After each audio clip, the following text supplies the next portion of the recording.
One thing that has not disappeared during this pandemic is my sweet tooth. In fact, it's only gotten sweeter. Danny, are you having the same issues? Yeah, my kitchen right here. I can reach to my life cereal all the time. It's game over.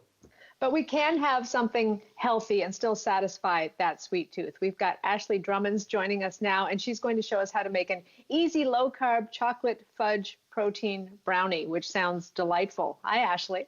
Hey guys, how's it going? It's going. Trying to eat as healthily as possible, but still satisfy the cravings. So you're going to help us do that today, right?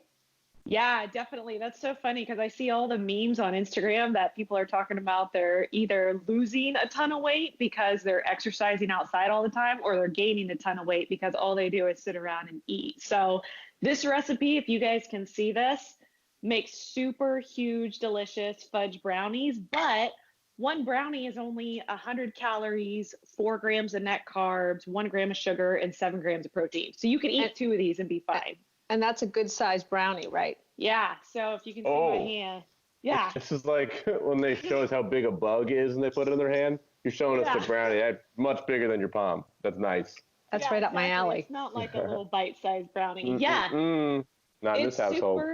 No. Well, I always like to go for things that I can eat large amounts of, just because then I feel like I'm actually getting something, where when you see like miniature size things, you're like, that's not even worth the 100 calories. I'd rather when I see a mini, I think, okay, I can have 6 of those.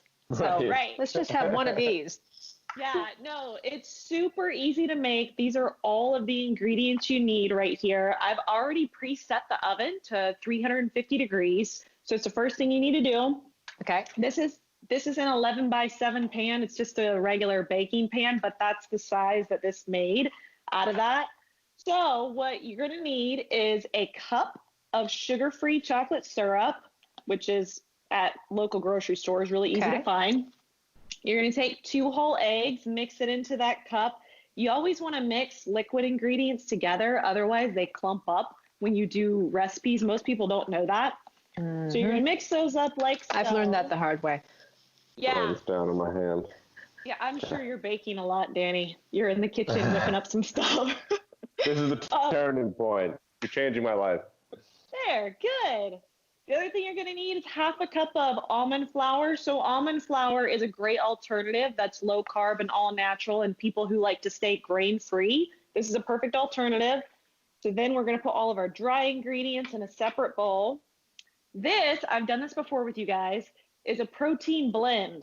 So you're going to do 1 scoop of a whey casein protein blend. The reason being is because 1/3 of the flour that's called for in any recipe you can use with protein. So that way you're not adding more carbs or sugar, and it adds an extra sweetness to it.